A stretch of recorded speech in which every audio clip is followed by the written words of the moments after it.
You're doing awesome. Let's look at one more thing you can change. Notice how this says Android color and it says dark or gray. I want to change it to something like black or maybe something like white. And we see the device updates on the right here. How about if we change it to my favorite color, blue? So it doesn't exactly work because blue is not a supported color.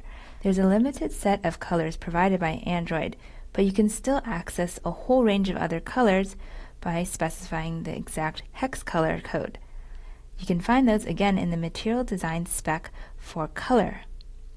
So each of these colors is given a name from the material team, like 50, 100, 200. So let's choose this blue here. I can double click to copy it and then go over to the code, and then instead of blue I'm going to replace this with hashtag and then the hex color code. Cool, so now the background of the text view is this blue color. It looks pretty nice. So now you might be wondering if you can also change the text color. And yes, you can. So I'll add it right here. Android text color equals, and I can specify in quotations the hex value. So go back to the color guidelines and I'll just pick a random color.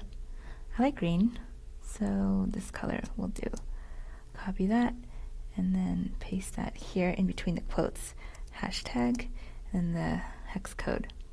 And cool, now the device shows the green text color on the blue background.